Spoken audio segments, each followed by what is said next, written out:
आज मैं योग विज्ञान के बारे में कुछ कहने जा रहा हूँ।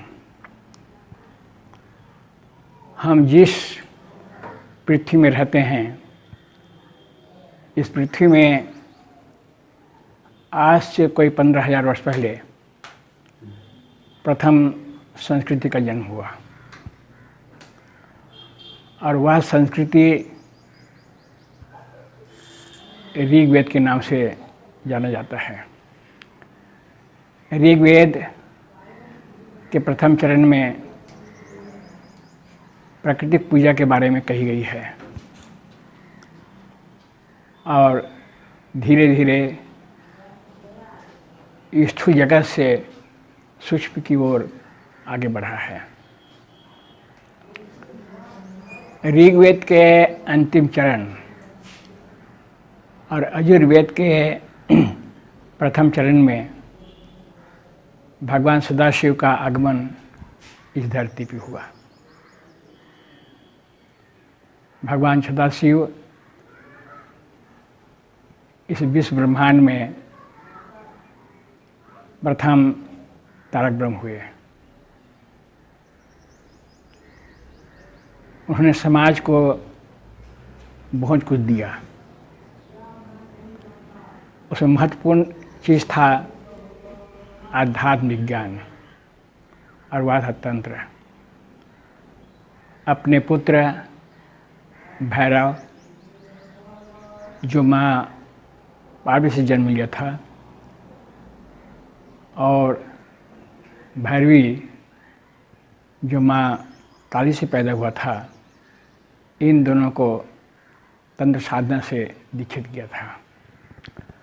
और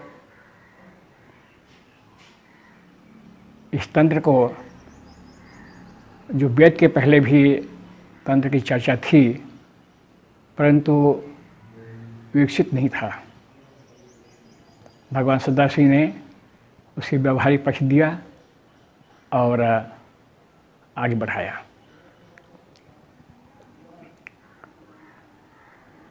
ऋग्वेद के बाद यजुर्वेद आया। उस समय लिपि नहीं थी,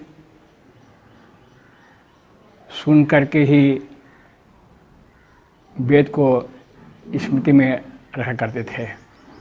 इसलिए वेद को श्रुति शास्त्र भी कहते हैं या स्मृति शास्त्र भी कहते हैं।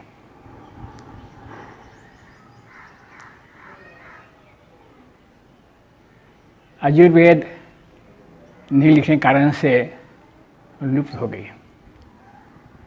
विद्वानों ने फिर इसको खोज किया, मेहनत किया और फिर संकलित किया, मगर उसके 2 भाग हुए। शुक्ल यजुर्वेद और कृष्ण यजुर्वेद। इसके बाद अथर्ववेद का जन्म हुआ।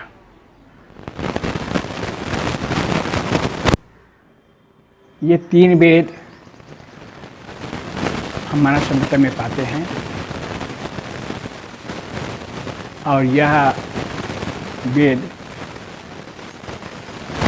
स्थूल से सूक्ष्म की ओर, ब्रह्म की ओर हमें ले जाने के रास्ते बताता है।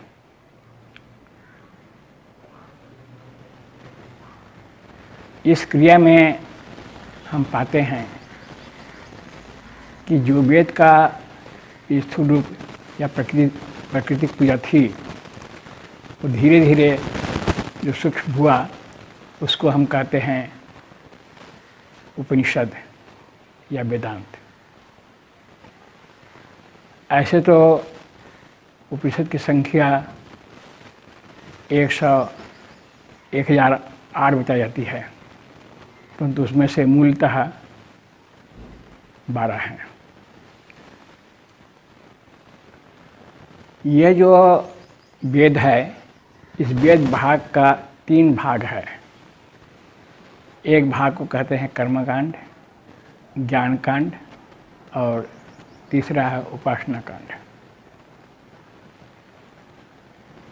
ये जो ज्ञान कांड उपासना कांड है, यह सूक्ष्म रूप है और वेद केवल प्रेयर मूलक रहा है। भगवान सदाशिव ने इसे प्रेयर मूलक, प्रार्थना मूलक नहीं रखा, बल्कि उसे व्यवहारिक पक्ष दिया। आज से कोई 4000 वर्ष पहले प्रथम दार्शनिक महर्षि कपिल का जन्म हुआ, जिसको हम विश्व के प्रथम दार्शनिक कहते हैं। सांख्य दर्शन को जन्म दिया। यह सांख्य दर्शन को जन्म दिया, यह सांख्य दर्शन संख्या पर आधारित है। इसके कुछ काल के बाद महर्षि पतंजलि का आगमन हुआ इस धरती पे। महर्षि पतंजलि महर्षि कपिल के अर्थात सांख्य दर्शन से प्रभावित नहीं हुए, खुश नहीं थे। इसलिए उन्होंने अष्टांग योग साधना को जन्म दिया। अष्टांग योग साधना बहुत ही व्यवहारिक है, जिसकी चर्चा हम लोग आगे करेंगे। उसके बाद भगवान कृष्ण का आगमन हुआ इस धरती पे और गीता के माध्यम से उस दर्शन शास्त्र को समाज के बीच में रखा। अर्जुन के माध्यम बने। भगवान कृष्ण ने अपनी गीता में सांख्य योग और योग दर्शन की चर्चा किया है। वो खुद महान योगी के रूप में रहे और युधिष्ठिर को योग साधना से दीक्षित किए। बहुत लोगों ने भी इस आध्यात्मिक साधना से प्रभावित हुए।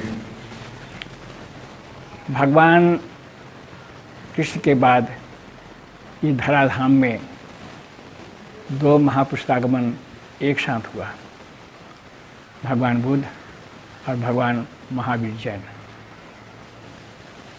इन दोनों महापुरुषों ने बौद्ध तंत्र और जैन तंत्र को जन्म दिया। यह भी व्यवहारिक पक्ष था। इनके बाद महर्षि अष्टावक्र का आगमन हुआ। महर्षि अष्टावक्र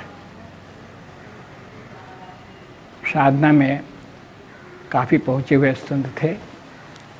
इन्होंने तंत्र साधना में जो चक्रों की चर्चा की गई है, ये सारे चक्रों की चर्चा का आविष्कार करने का श्रेय महर्षि अष्टावक्र को ही है। इसके बाद हमारे परम आराध्य बाबा श्री श्री रामचंद्र जी का आगमन हुआ। बाबा आनंद जी ने जो दर्शन दिए, जो साधना पद्धति दिए, उस साधना पद्धति में तंत्र और योग दोनों का मिला हो रूप दिया।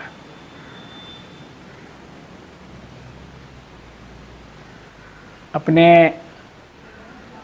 ये जो संस्था है आनंद मार्ग, इस आनंद मार्ग की जो एक संस्कृति है, सामाजिक संस्कृति है, उसका आधार उन्होंने माना वैदिक संस्कृति को।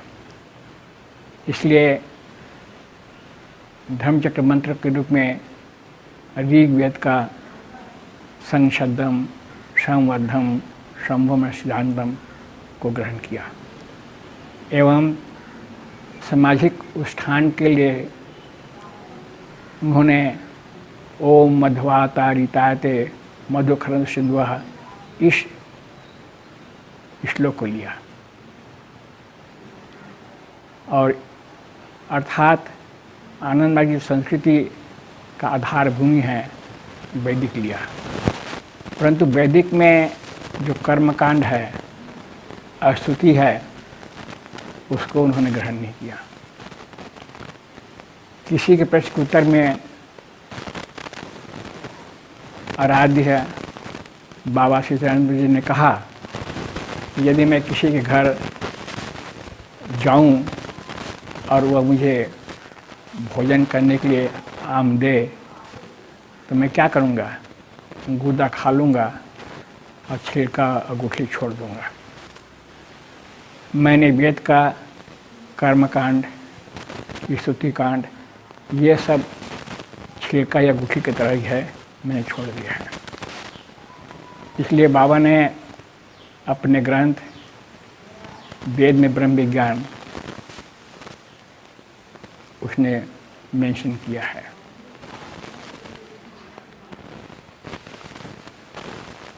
इनकी साधना पद्धति भी का आधार लिया है तंत्र और योग। ये दोनों का आधार मान करके सारा साधना पद्धति को, समाज को, लोगों के आध्यात्मिक कल्याण के लिए दिया है।